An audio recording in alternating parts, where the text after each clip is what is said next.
Hey friends, on this episode of the Danny Morel Show, we go back to where many of you were on June 1st, Relentless 2017, and we visit the keynote speech from Mr. Gary Vaynerchuk himself.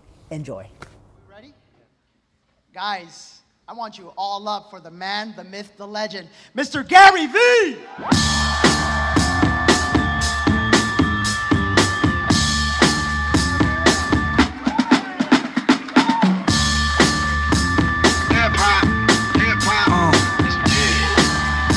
Flip this track again, y'all. Thank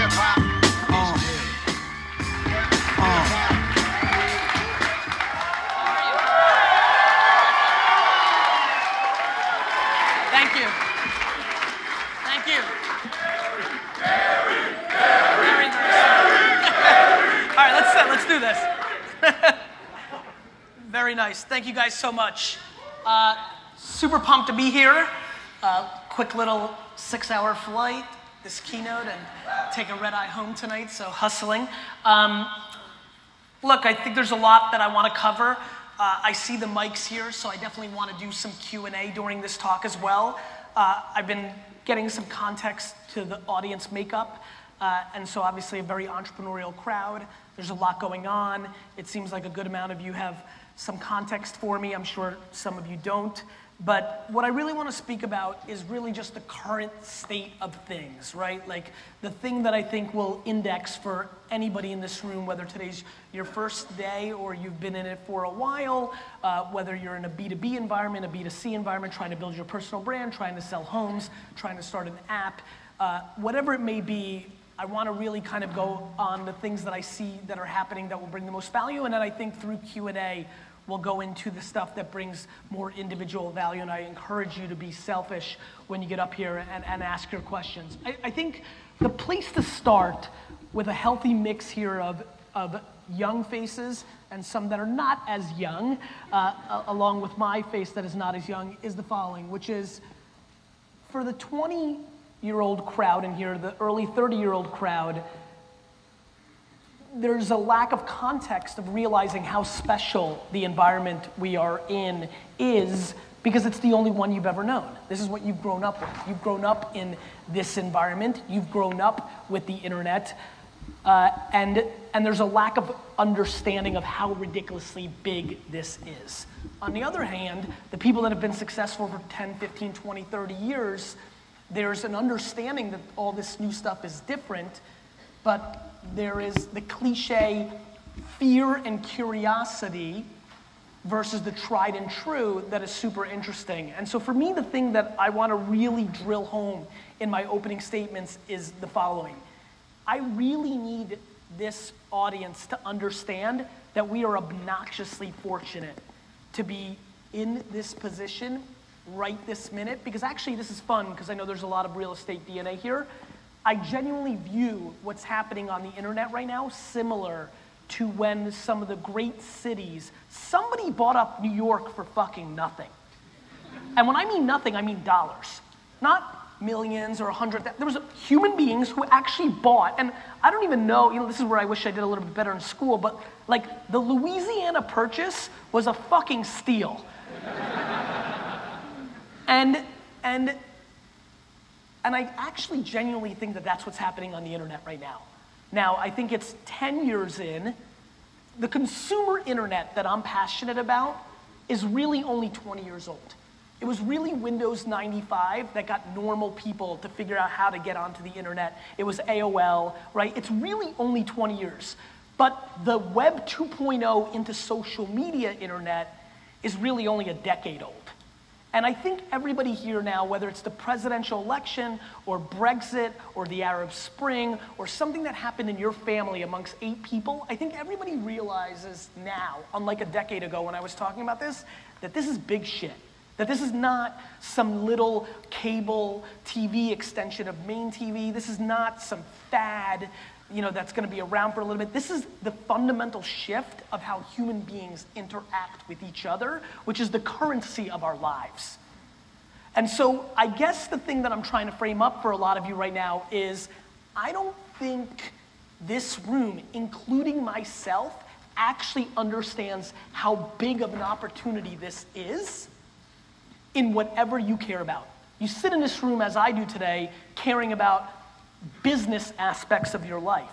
But this goes far beyond that. I mean, we're in a world now where just 10 years ago, if you did online dating, you were weird and awkward and lived in your mom's basement, and now it's the only way people do it. Like, we need to understand how big this really is, because when you start understanding that this is oxygen, that this in its current form, and soon contact lenses, when everything is virtual reality or AR or AI or wherever it goes, that this is our currency.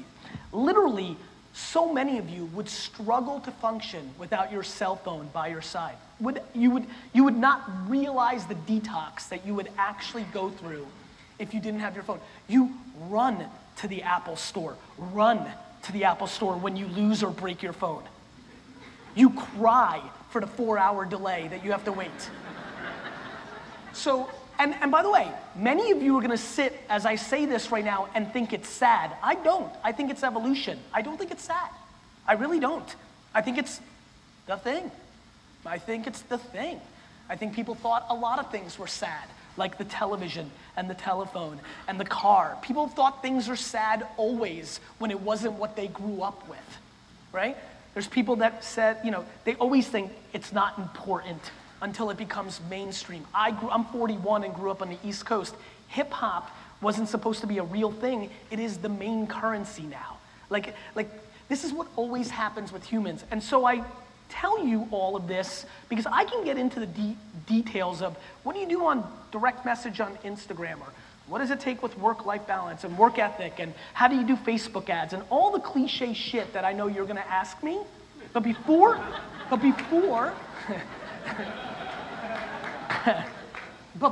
we get into that, I really want to get everybody, I feel like if the one thing I can do for everybody, if you leave here and realize that this is all just the beginning, that it's never going back, that it's way bigger than you think.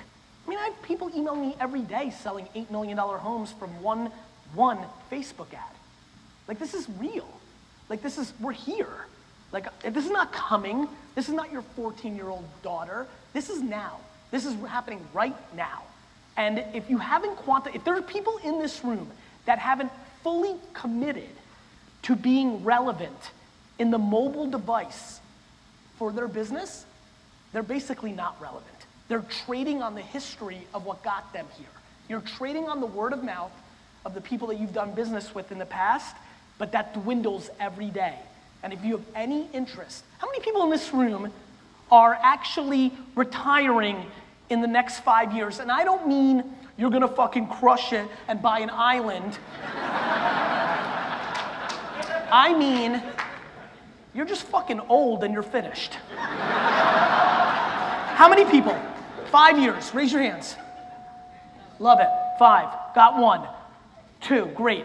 For you, it's an interesting debate, right? Can you hold on to what got you here for the next 5? Kind of hold on to it. It'll be diminishing returns of attention and things of that nature. There'll be other young upstarts that activate against the opportunities.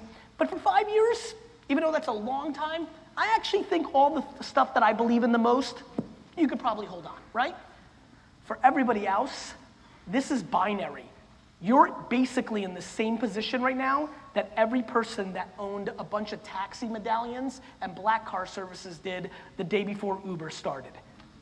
For everybody else in this room, except for those 2 lovely people, who, by the way, both look pretty fucking good, and I'm not so sold are completely done in 5. For everybody else, you're basically the owner of 4 very good bookstores in your town the day before Amazon decided to get serious. Your entire life, regardless of industry, over the next decade will be eaten up by technology. And either you're on the eating side or you're on the other side. And I don't think most people here want to get shitted out, right? Right? And so for me, this is not fun games. This is like really important. Because you have to understand, regardless of what you do in this room, regardless, there's only one thing I'm sure of. We all trade on the same currency, and that is attention. Attention is the #1 currency in our society. Before you tell me how great you are at what you do, or how great your service is, or what you do, or how nice you're fucking dressed, because this crew rolls that way. Before you do that, you need my attention to even be able to tell me that. And if you don't have it, you fucking lost. And the attention of our society is right here. And you may think it's sad, and you may not like it, but it's the punchline. And the romance of how you want it to be, or how it used to be, is fucking irrelevant. This is reality. So now, I say to myself, if we all agree that this is it, right? That this is the dominant place for the attention of our consumers, well, then you gotta start looking at social media super differently, because social media, my friends, takes up 50% of every human being's time on this. And now all of a sudden, it's not just a nice to have, or this emerging kind of thing, or kind of cute. Now all of a sudden, it's the yellow pages, and the billboards, and the bus stop ad, and the direct mail, and the local commercial, and the TV show if you're lucky to be one of those 4 realtors, and all of it in one place. And here's where it gets crazy.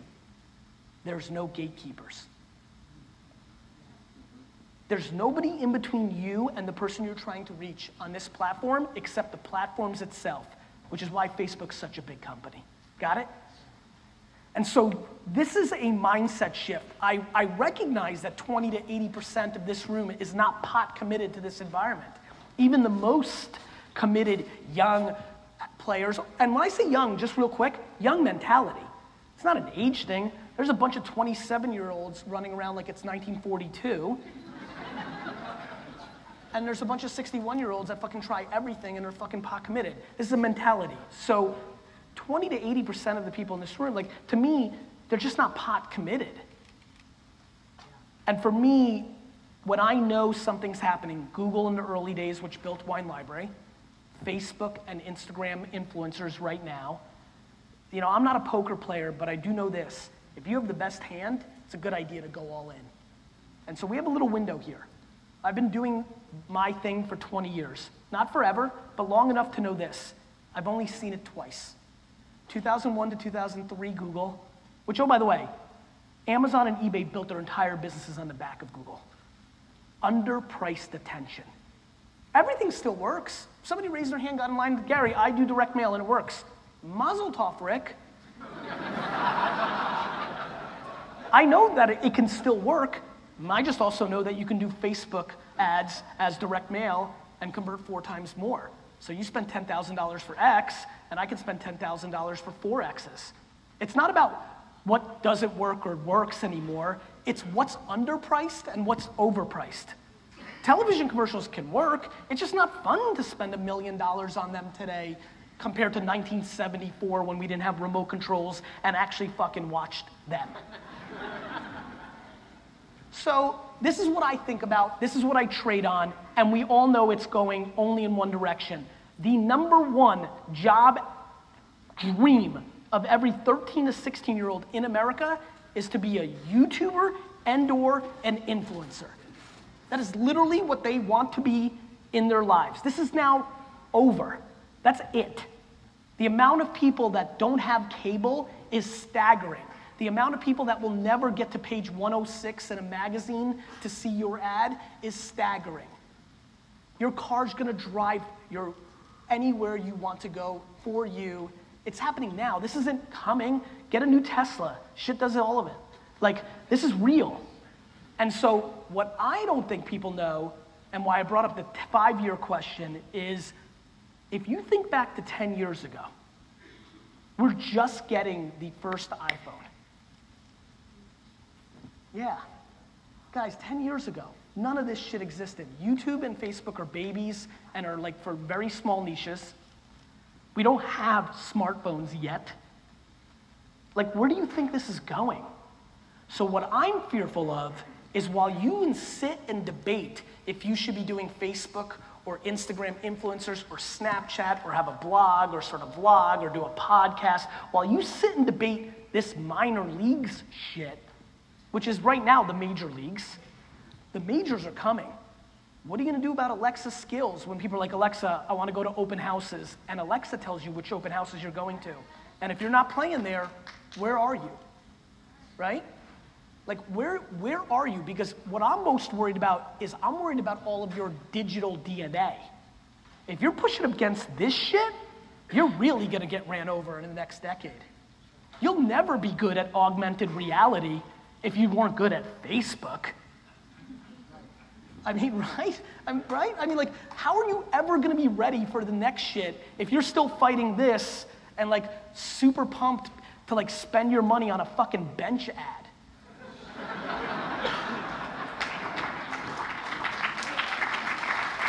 So,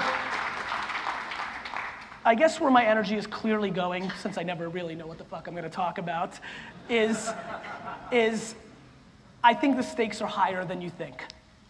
And I think that when you wake up in 2 years and see that Ralph Lauren polo has gone out of business, and when you wake up in 2 or 3 years and see that, you know, GameStop is out of business, like when you start seeing it, and you're seeing it, right? And you could feel it. I mean, any of you that are, have you been to a mall lately?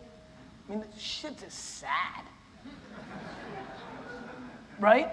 And like, and what does happen? There's a lot of youngsters in here. Let me go into a 15-year innovation talk. What does happen when we have self-driving cars and we actually enjoy our commutes? And all of a sudden, prime real estate is not as prime as it used to be, because all of a sudden, an hour and 15-minute commute, when you can do everything in it, all of a sudden becomes a more interesting thing for humans to do. You guys know macro trends. The cities in this country over the last 30 years were dead, and they've resurged over the last decade because the youth is more interested in living in the cities because the dynamics have changed. What happens when people actually figure out it's not a good idea to own a home?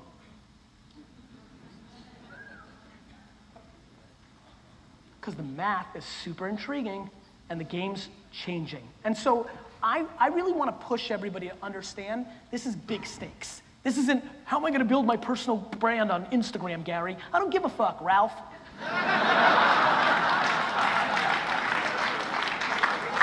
This is, do you actually understand the era that you're living through? Like, this is the Industrial Revolution. This is like getting electricity. This is big shit. And this is big shit not only in your business life, but in the dynamics of who we are. All this stuff going on wherever you are on politics, this is not him or her. This is the dynamics of media in our society. This is the dynamics of all of us having media 24/7. This is what's happening. We're about to change. And so bringing it back to the micro business, that means a lot of money is about to be made and a lot of money is about to be lost.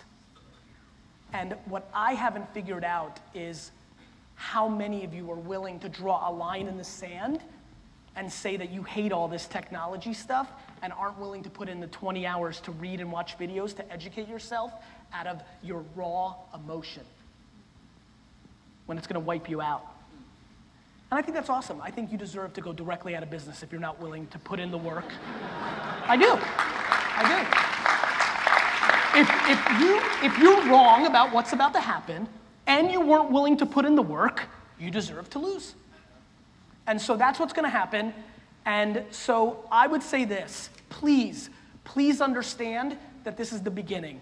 We are definitely going to live, at this point in my opinion, in an augmented reality world, which means what you see happening with Snapchat and Instagram, where you have your face and then puppies and fucking Coachella things and all that stuff, that's about to go super far. You're all going to wear contact lenses in 20 years where you're seeing the real world, an augmented world, and a virtual world on an everyday basis, blended, always and forever. That's what's coming. And so look, I'm just as pissed as everybody else. And I'm not looking forward to the robots killing all of us. But they're gonna win. And so we might as well enjoy our time now. And I'd like you to be on the side of it instead of against it. I'm not super special. The reason I'm gonna win at the highest levels is I don't fight reality. I'm brutal in my complete lack of romance of how it should be and my complete investment into how it actually is. Right? And that's the, right? Guys, do you know how pissed I was that social media came along? I had digital media figured out. I was winning on email and Google AdWords. Like, I'd won. Like, it was devastating. I was like, fuck, this is gonna work. You know? And by the way, and you're gonna see it. You'll watch 53-year-old me completely be obsessed with VR, AR, AI, or whatever else that is about to be invented. I have no idea that I'm gonna believe your attention will be. And you're all gonna actually see it. The first time, nobody knew who I was. This time, I'm so associated with this stuff. When you see me in 7 years, and whatever the Facebook feed of the day is, and the video is gonna be like, you're still doing Facebook, you fucking asshole? And you're gonna be like, what? Isn't that what he believes in? No, I believe in trading attention in the day that we actually live in. I believe making my actions allow me to sell what I wanna sell. And when I say sell, I mean selling a home, a pair of sneakers, or raising awareness for Crohn's disease because my brother AJ has it, or raising money for the PTA, or whatever it may be. Selling or bringing awareness to whatever matters to me, and as we all know, what matters to you today was different than 5 years ago, and in 5 years it's gonna be different again, and that's just the way it is. And so I implore you, and I see a line starting to gather, so if you wanna start gathering in line, because I don't think I'll get to all of them, this is a good time to start moving. I implore you to understand, yes, I believe in social media. B, I think that's a slang term for the current state of the internet. You know, people call YouTube and LinkedIn social media sites. They are not. As a matter of fact, there's only one social media site left. It's called Twitter. All the other ones are just content push. There's no back and forth really in a lot of places anymore, right? So that's just a word. Don't get hung up on it. Everything you see that's happening with me is because I'm trading attention. I believe in sound. I think every person here needs to wrap their head around the following statement, which is this. You were a media company first, and then whatever else you do for a living. You have to start understanding that you're a media company. Now, that may mean, and for a lot of you, it means that that's you. You. For others, you don't have to, it doesn't have to be you, right? The Huffington Post wasn't Ariana Huffington in every post, like you could be the platform, but you better realize you're in the media business. Because the cost of being in the media business is now zero in distribution, opportunity, in production. It's so low, it's so low. D-Rock and I did an episode of Daily V, our vlog, yes, that came out today. My latest vlog right now on YouTube was all filmed on this. You know? So I don't want to hear your bullshit excuses that you don't have a fucking camera or the lighting and all this. Everybody's in the fucking excuse business. Every one of you is running through your head right now of why you're not in the media business or why you're not doing this, and it's all bullshit. It's because you have decided not to. It's binary. This is simple. Either you're in it or you're not. Because once you make the mental decision that you're in it, maybe you invest in a nice camera instead of another fucking suit.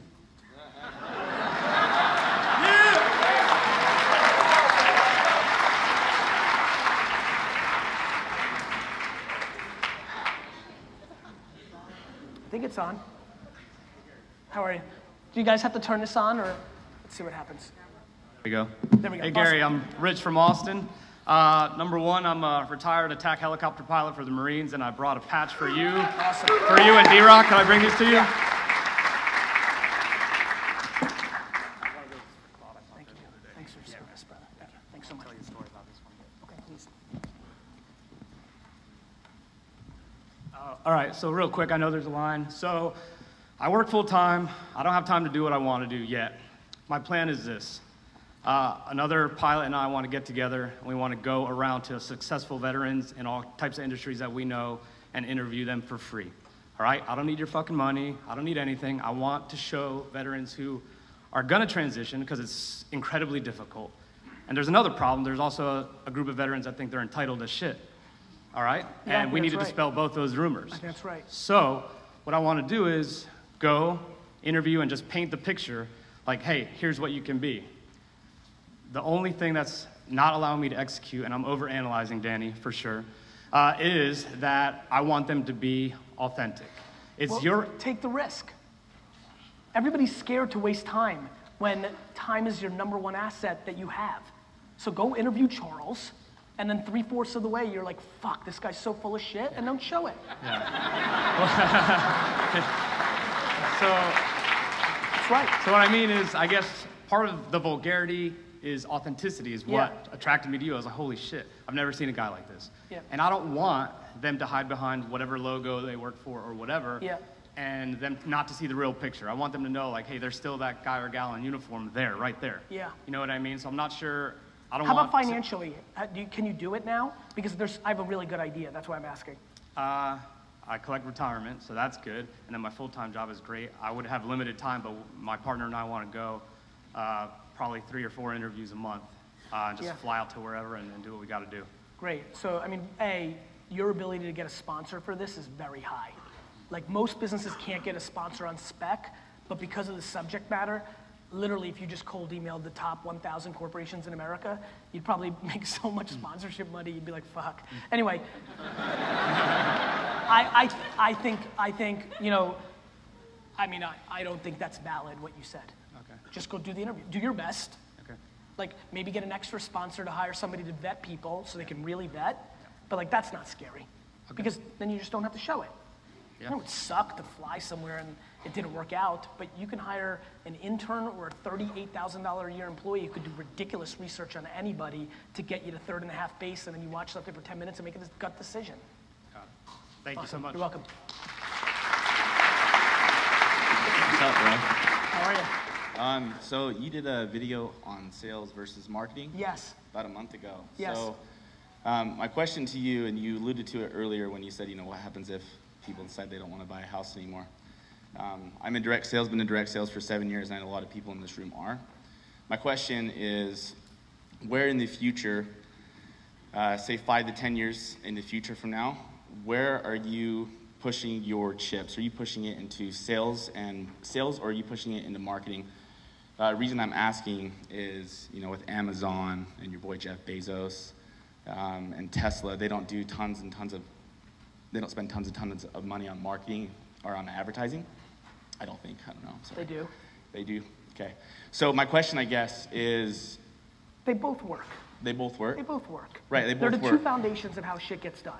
You either retarget people, affiliate, all the tactical shit that sells something, or what is much more interesting, which is people don't even realize why they bought the shit they're wearing right now, because they were marketed to. Right. Marketing and branding is just grown-up sales. So in the future, when people are able to buy anything they want to and just go through an experience on their phone, yes, right? Does that cut out the direct sales portion of it? Of course it could. Okay, so where are you putting your money in 5 to 10 years for, like, the car industry, the home industry? Right. I mean, I think what the internet does and technology does is it squeezes the middleman out, because the internet is the middleman. Right. And so, yeah, I mean, I think I'm putting my money on whoever's making shit, because they're going to be able to, at a much higher level, do the sales and marketing themselves and not be at the mercy of the middle. However, that market will always exist, because guess what? A lot of people aren't good at sales and marketing, right? So I wouldn't worry, you're a young dude, I wouldn't worry, like, your sales skills translates forever. To anything, right. 100%. I just started the business, and that's why I'm... But I would say that make sure you don't become too transactional, because that's when you become your most vulnerable. Got it. Cool. Yeah. Gary, what's up? Life is good, my man. Hey, Gary, what's going on? Danny Gould, selling Silicon Valley. It's my D-Rock right here, Dusty. So I have a YouTube channel right now, Facebook channel. Really right now, I'm doing a lot of just daily vlogs, right? And so, you know, you talk about, you know, reverse engineering and bringing value, disproportionate value to those that you're trying to market to, as opposed to what you expect in return. And you know, right now my business is doing really well, my real estate business, right? But I'm looking at this vlog thing as more of a long-term, like, you know, personal brand, celebrity type of endeavor, right? So then, you know, I understand how to bring value to my community per se, but then like how, as a daily vlogger, do I actually bring value to people that I don't even know? Right, or that are not in real estate, right? Or that are not in real estate, or have no interest in real estate. I think you've only got one move to really be successful, which is to not pander to the camera and to live your true life and see if people give a fuck. That's the right answer, right? Because either they are or they aren't, but the thing that you need to trade on is your truth, because that's the thing that's scalable, because it's always there. You know how fun it is for me to always have to be me? It's super exhausting to try not be yourself, and it doesn't scale, and people taste it. So the reason reality TV worked was it was a little further than acting, but it's still full of shit, which is why vlogging's better than reality TV. And I think the people that you see pop are really in their zone. They're not trying to become a celebrity per se. Right. They want what celebrity brings, which is, celebrity is the #1 arbitrage in our society. Like, it is the #1 arbitrage in our society. It's leverage at scale. But I think when people try to pander to it, it comes off. So what my biggest advice for you, man, is to just live your actual life. I think the biggest problem for the modern young male entrepreneur, vlogger personality is they're fronting to a lifestyle that isn't always true to the reality of what they're living, and then it just gets convoluted, right? It's like, you know, like people are starting to already get called out for like making pretend they're taking private flights, but they're not. That's hit this, right? Yeah. So I would give you a really good piece of advice from somebody who I think really knows what he's talking about. Mm-hmm. Just live it. Just live your fucking life. Like you'll do much better. Sweet, thank you. Take care, Dusty. Holy shit. This is a dream. First, I just wanted to take this opportunity just to thank you from the bottom of my heart and just express my deepest gratitude for all the content you put out. And just since I started listening to you a couple months ago, just how big of an impact you've made, not only in my business, but my life. I think everyone here can attest to that. And I just want to give you a huge round of applause for that. Thank you. One thing that I've really been paying attention to you with lately is about don't listen to what I say, watch what I do. Yeah. And so for me, in business, what I'm trying to do right now is just really scale and build a great culture and build a great team. Awesome. So I want to know, what do I need to do to earn the opportunity to fly out to VaynerMedia for the day and just be a fly on the wall and shadow you? Because I just want to learn, and I just want it so bad, and I'm going to do whatever it takes. Done. Fuck yeah. Thank you. Thank you.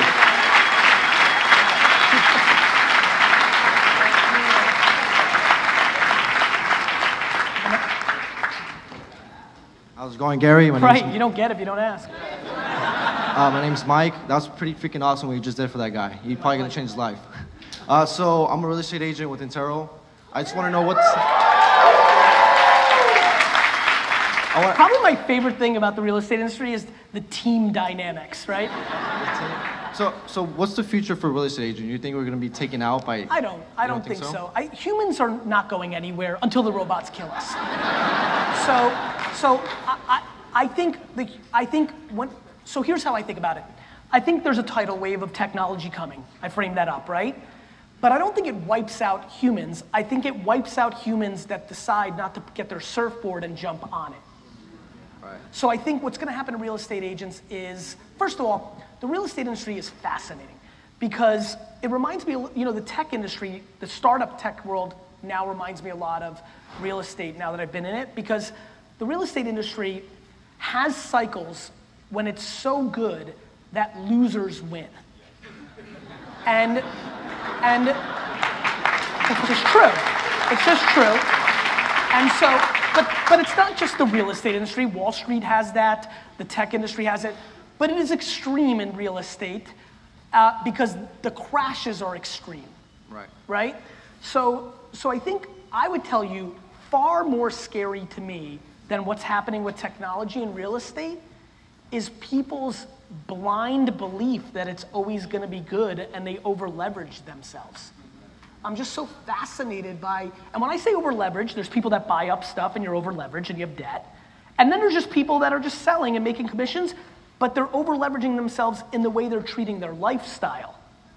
Like they think it's a good idea to buy shit and not save money as if the market will always be good, and then when the market's not good, then it's not good. So I think real estate is fine. I don't think there's any major stuff happening other than I think that the people in this room that use the new technologies to build their firm or personal brand within it are gonna disproportionately outshine people. And the people I'm most worried about are the people who have very good reputations in their market, because that's always been consistent for the last 100 years that you can trade on your reputation and word of mouth. And I think they don't realize that the word of mouth is about to shift to only the digital environment. And so like literally there's not even gonna be an opportunity for people to like give you the word of mouth, because they're gonna be endorsing people with a share on Facebook instead of giving your name out at a barbecue. And it's gonna happen faster than people think. So that's my fear. It's the people that have tried and true reputations in their market and have seen generations before them trade on that, and they got caught because they're in this moment, and 6 years from now, there's gonna be 7 upstarts, not one, that is gonna take the market from them. Appreciate it, Gary. Really quickly, what's your favorite Logic 3-1 song? He's my favorite artist, that's why. Bobby Trentino. I think, you know what's interesting? Before it's funny, I'm thinking about the new album that he just dropped. Yeah. Let me go a different route with you. You know what I really like about him? Is why he won. And what I'm trying to get across here. Bobby and Russ and Kyle and all these characters are winning, and they're gonna be the biggest hip hop artists in the world on everything I've been talking about for the last 20 minutes. Boom. Got it? Boom. That's the game.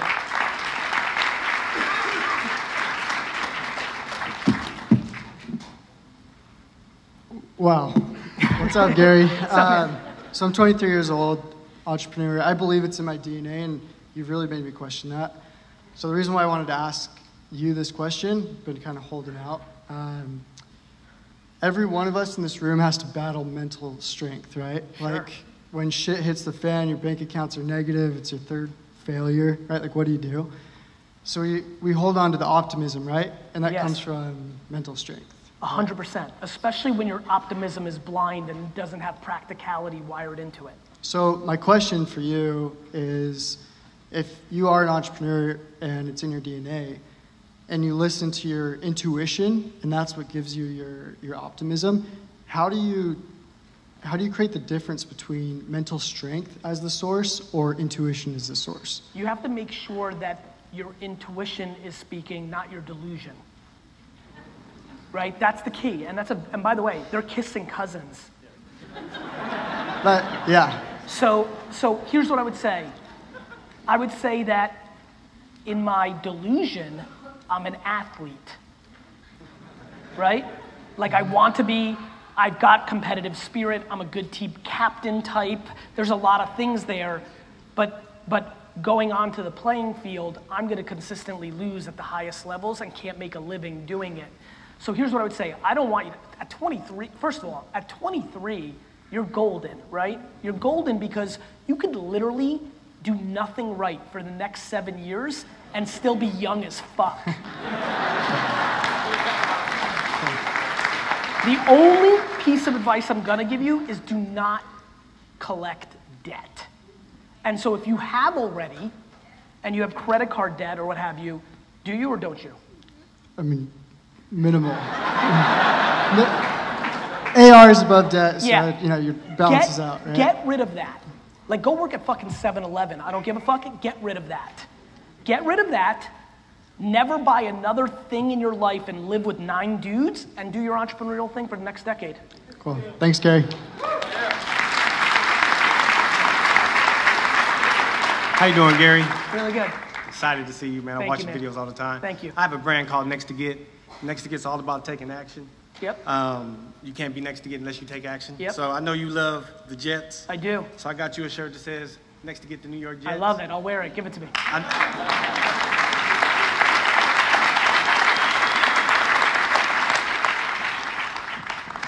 One more question. Go ahead. Go up there. Make sure to hear you. Thank you, my man.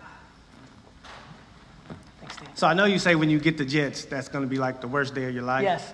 But it actually should be one of the best because I have then to you got to win figure out how to win get them Super and Bowls. be I next to agree. get the Super Bowl. Exactly. I agree. They got to be next to get the Super Bowl. Look, I think the reason I say that is, A, there's a little truth to it. I think for me, no question, one of the reasons I think that I'll be successful, it's really funny that you asked this question prior to the advice that I just gave. Like, for me, it sounds exciting to be 23, have no money, live in a basement for 7 years, and try to do your thing. I genuinely like that because I love the game, right? I love the game. And so, to me, that's what a true bred entrepreneur is, which is it has zero to do with the stuff. It has to do with the game. And so this game that I made up for myself somewhere around 4th grade to buy them has been the narrative in the background for me the whole time. And so there's a little bit of that going away.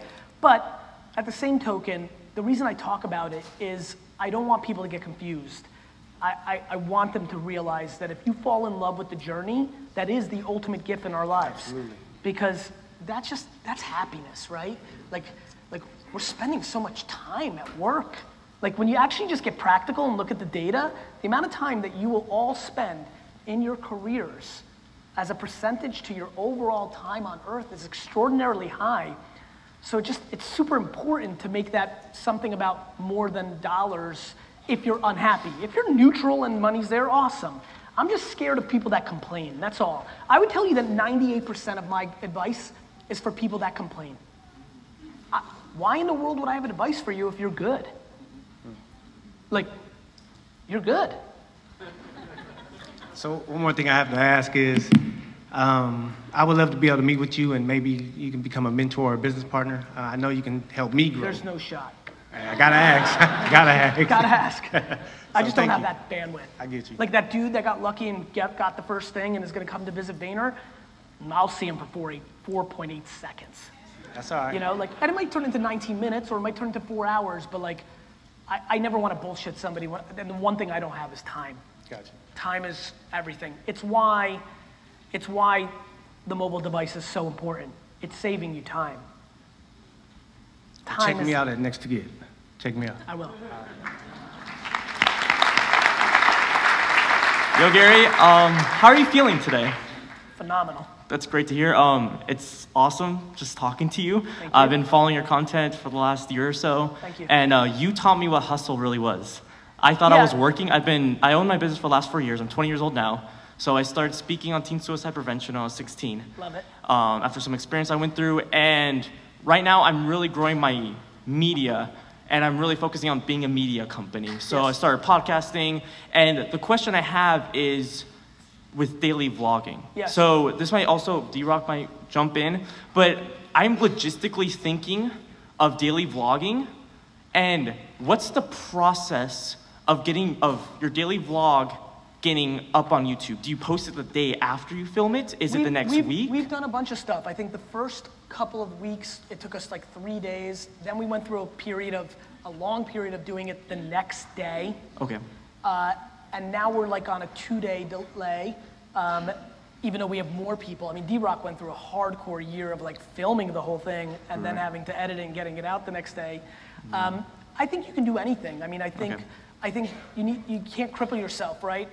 My buddy Casey stopped vlogging, so the next day I was like, I'm gonna vlog every day to pick up the thing. But then literally in my vlog yesterday, I was like, the summer's coming. I feel like I need a little more time with my family and don't want to be thinking about producing content, so maybe I won't. Like, I think it's about reverse engineering what you can get done. And for me, only 3 years ago, there was 3 people on my team making content. It took me 4 years to build up VaynerMedia to have 1 person work with me on my content. Prior to that, it was just me. And now I'm at 15. I mean, you build and you do different things. And so I think the process is as fast as you fucking can. Okay, so do you think do you think a daily vlog is valuable enough over something like sales? Because I do a lot of sales to high schools, colleges, conferences. This is the classic branding versus sales, right? Right. I think you need to sell at the most minimum to make you whole for whatever you need, pay your bills, right? And then invest as much as you can in building your brand. So media comes after sales. you would recommend? You gotta pay your fucking bills, bro. Exactly. Well, right now I'm living at home. Well, then you're fucking smart. So to me now it just becomes a question of how much money you want. Exactly. My big recommendation is, listen, I only give advice that I took myself. I'm a big fan of that. I took over my family liquor store business and I grew it from a 3 at this window that I'm talking about, from a 3 to a $45 million business in my early 20s, right? I'm 27 years old, I built a $45 million business, and I was paying myself $37,000 a year. But I wasn't the typical dude that needed money as a leverage to get girls. Exactly. And that's the thing, is I don't need a lot of money right now, so I'm wondering whether to build myself up as a speaker without really worrying about the sales aspect of it. Of course. Right. And as you say that, I think that's what Gary Vee would say. I hear your voice in my head sometimes, and I think Gary Vee would say that. Sometimes I dream about you answering my, actually I had a question earlier. Last night I dreamed about you answering my question. I guess. So your content is so effective. Now, off of that little story, watch what I'm doing, not what I'm saying. Yes. Got it? Got it. Thank you so much. How much time left? 20? Good. 20. Hi, Gary Vee. First, I want to say thank you. Again, everything, all of your podcasts, all of your videos on YouTube are kind of my real education. College was just the paperwork. I am a marketing manager for a nonprofit organization, which is a unique position that I'm very fortunate to have. Now, part of my job, and it's a new job, is I'm building up our presence on social media. I have 3 different target audiences. I have the women we serve, the volunteers, and donors. Yep. My question to you is, does it make sense to use one platform, or each platform? But one account? Right, one account Yes. to target all 3? Yes. Okay, instead of focusing on one platform per group. Yes, because the way we consume content in social is not binary. The content finds who it needs to find. Okay. It's not email 1996 where people open up 90% of their email. Got it? It's just one feed. We don't even know who the fuck it's coming from. You're looking at the content, not the little logo that's delivering it. Got it? Yes, thank you. You're welcome. Hi, Gary. My name is John. First of all, it's a dream come true. 6 months ago, I wrote it down. I'm going to meet Gary Vaynerchuk, and here I am right now. Good shit, bro. It's awesome. And then I met Danny Morel. Want to thank Danny real quick for having that vision and clarity, for making it happen. I'm with Intero Real Estate, so what's up, guys? It's actually my first week in real estate, and I'm super excited. I'm door knocking. My question is... What were you doing last week? What's that? What were you doing last week? I was calling and door knocking and hustling. Love it. And I'm doing Facebook Live, I'm doing videos, all this stuff. But my question is, when your parents is saying, when you bring the clients or talk about the clients that, oh, you don't know what you're talking about, oh, you have to make sure all this stuff is correct, oh, what if it embarrasses us, what would you say to that? Well, I would say your parents are probably right a lot more than you realize. Right. If I was in real estate for the first week, right. What I would probably do, so like I'm now actually super interested in watching one of your Facebook Lives because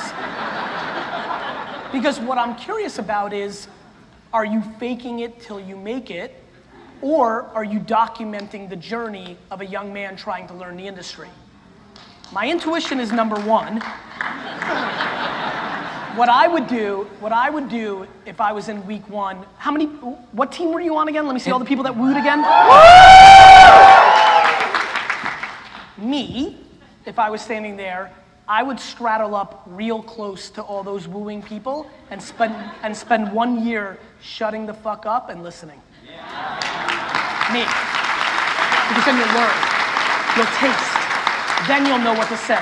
You're not gonna lose your charisma and showmanship. You're a baby. You just don't know what the fuck you're talking about yet.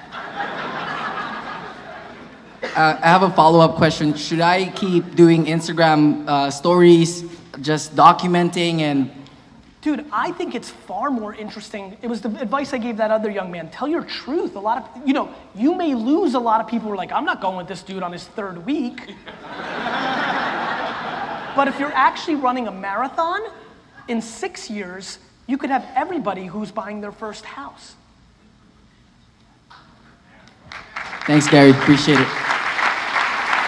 I think, you know, now I'm gonna pander to the crowd. How many people over 40? Right, so the thing that I think is super interesting for me, for everybody that just raised your hands, nothing's changed. Like technology is not gonna allow bad things to all of a sudden populate, right? Like tried and true is tried and true. All that technology is doing is exposing things. You guys haven't changed because of all this technology. You've just been exposed. Hey Gary, hey. Thank you so much for being here, and Danny, I'm really excited. I saw a video that you were doing the other day about success, and that somebody who's an entrepreneur and makes $150,000, that's a lot higher form of success than someone who's 9 to 5, not doing what they want, making the same amount of money. Yeah, if they're happy. It's not about being a job or an entrepreneur. My trading desk is on happiness. My point there was, if you're making $150,000 a year at being a lawyer and you're not pumped, or you could be making $98,000 a year selling slime on Instagram, but it's your dream because you love making slime with your 8-year-old. I think it's a worthwhile debate. I'm just blown away by people that are literally willing to binarily be dramatically less happy for an extra $8,000. So they can go on a fucking cruise, bro. So my question was based on that delineation there. Yeah. How should people be thinking about their success? You also talk about natural born entrepreneurs, like as much as you would want to be LeBron, that takes a certain amount of natural talent. So what can you speak about success and the role that patience plays in that? Let's go, instead of that, what are you asking me? What's your situation? My situation is I'm new, right? I'm listening to everything that you're saying. Days sometimes don't go well, so I'm like, okay, I'm gonna turn on Gary Vee, see what he has to say, try to get some golden nuggets. And I want to know, a big thing that you talk about is patience, and that role that plays when you're young and you're starting. And so I wanted to kind of hear what you say, so I could kind of put that in. Who are you playing this game for? Is super interesting to me. So one of the tough things that a lot of young people in this room have is they've got chips on their shoulder because they want to prove their mom wrong, because they want to prove that their older sister isn't the only star in the family. Where I'm going with this is very simply, almost everybody in this room is living their lives to the judge and jury of somebody outside of themselves. And that fucking blows. And so where I'm going with you is, there's a lot of questions I'd like to ask, but the first one is, for what and for who? The reason I win, there's a scene, it's really funny because I was born in Russia, in the former Soviet Union. There's a scene in Rocky IV where Drago loses at the end, but he takes the mic and he's like, fuck you. He talks in Russian, I understood it. He was basically saying, fuck you, Russia, that wanted me to beat this America. I was fighting for myself. I was in this ring for myself. The reason I'm winning, young man, is because I'm in this ring for myself. I don't give a fuck what anybody says about me. Nobody. Now, that is that has nothing to do with me. That has to do with my DNA compounded by extremely strong parenting and environment, right? So I don't say that as I'm cool. I'm telling you my truth. And I'm trying to get as many people as close to that as possible, because I don't have the answers for you, but what I can tell you is, if you do it for yourself, if you're judging yourself, shit gets real easy. I have 0 bad days, because I'm in that binary place of knowing my intent and doing what I do, and then the only thing that can drag me down is outside forces around the health of my family and friends.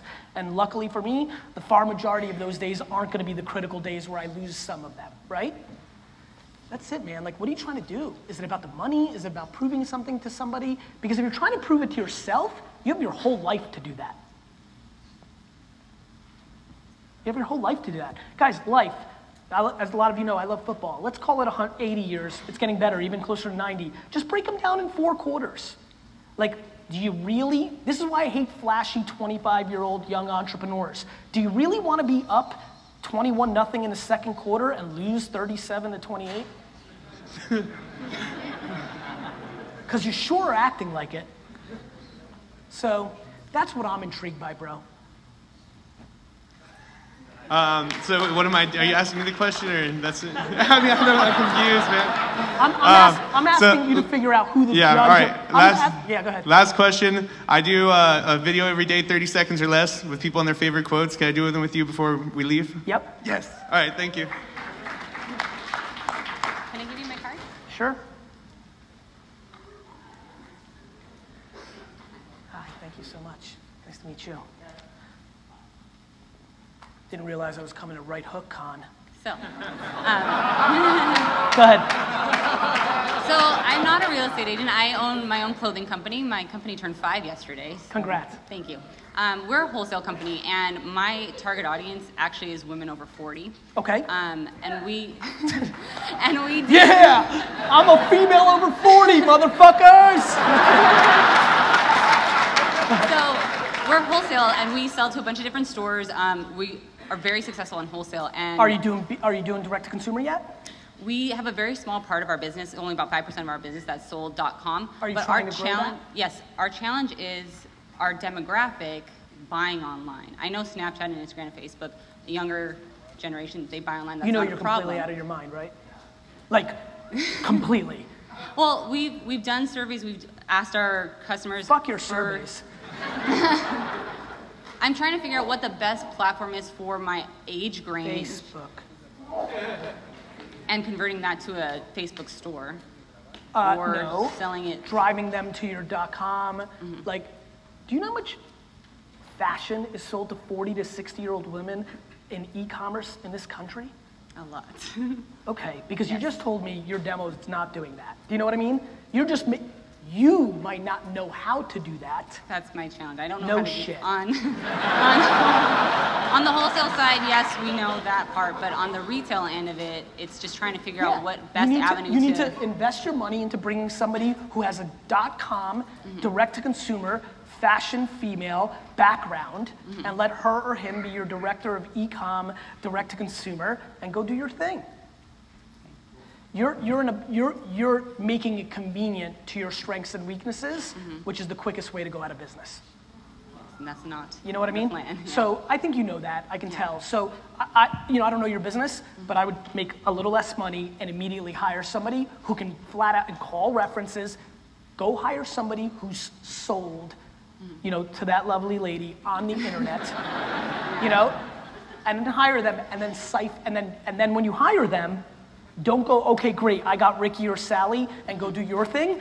You get real fucking close and you siphon that information out because it's your fucking company, and you don't want that to grow to 38% of your business, and then Rick's got all the fucking leverage.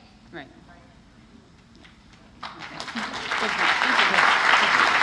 Hey guys, last question, guys, last question.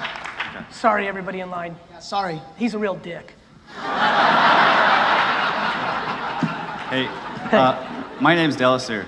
Thank you for the motivation. I actually think I look up to you because I'm also an immigrant, and you give me a good example that success can actually be reached no matter where you come from. So thank you for that. Dude, immigrants have the advantage.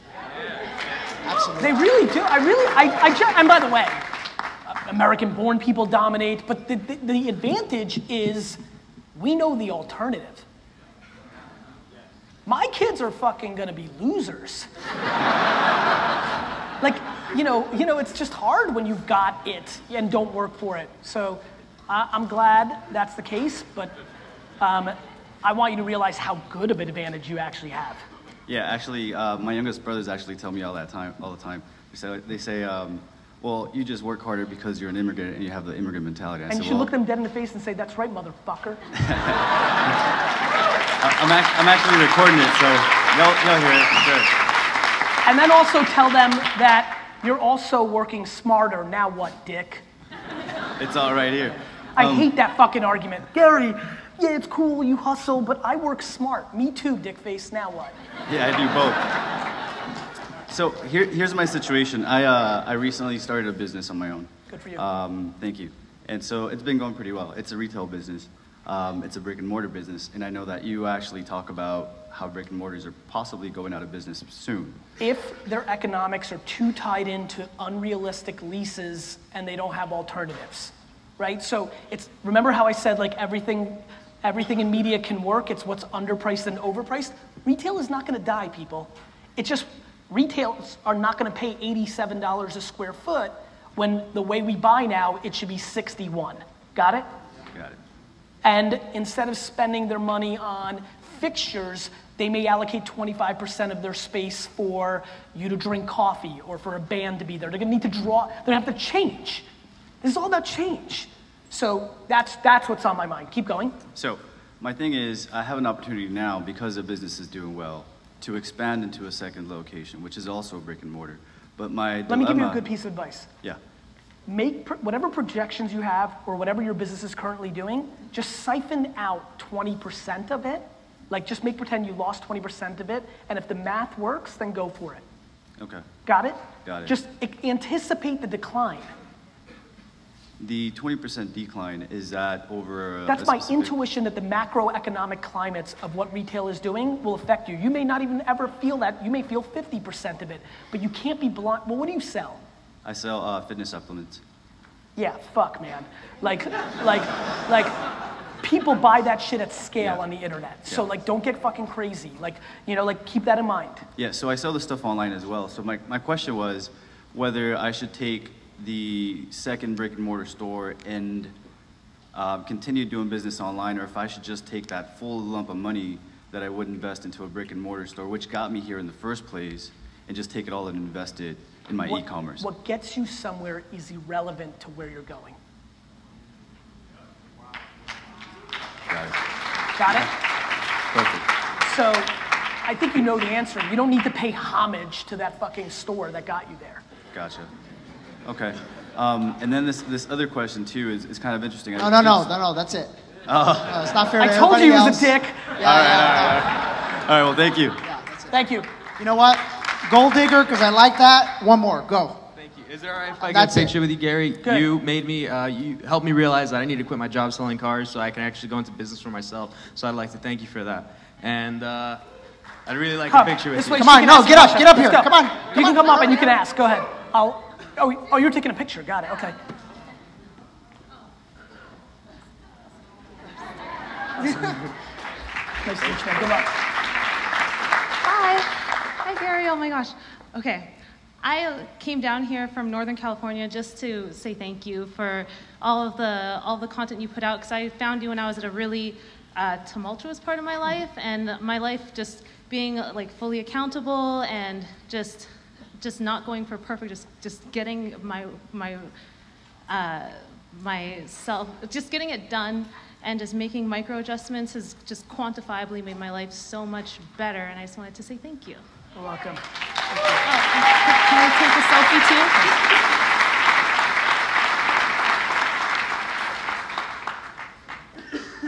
I like your skirt. Oh, thank you.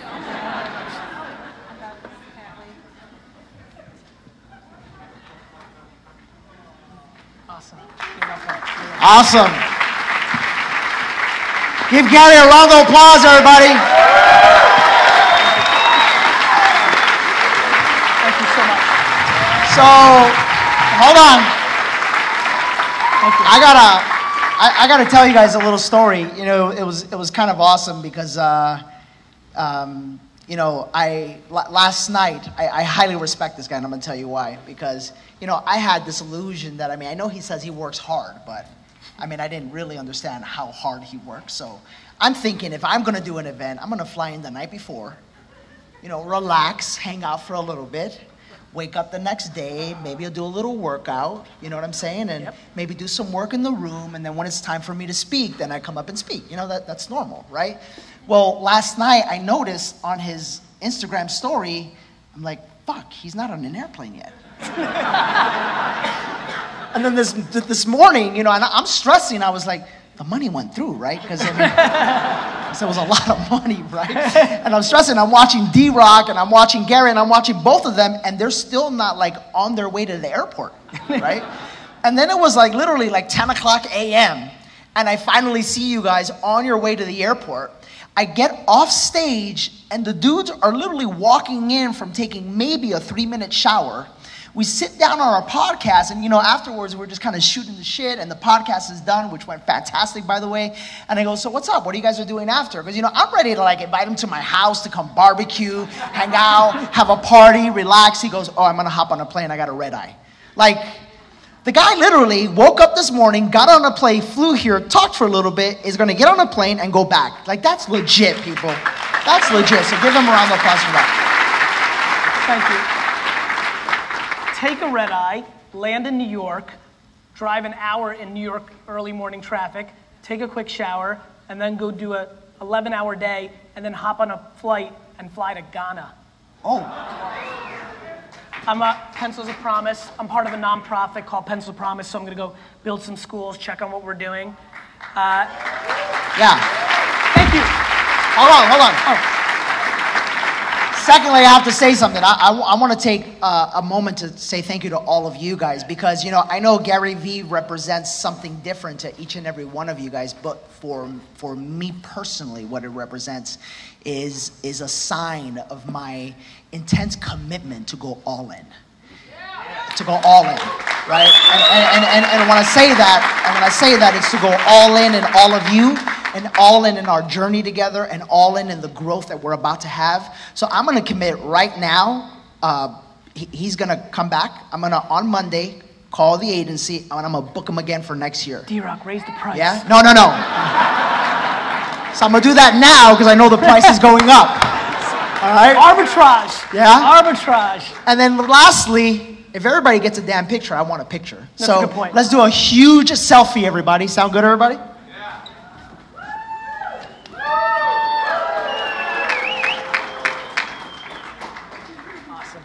Give it up for Gary Vee!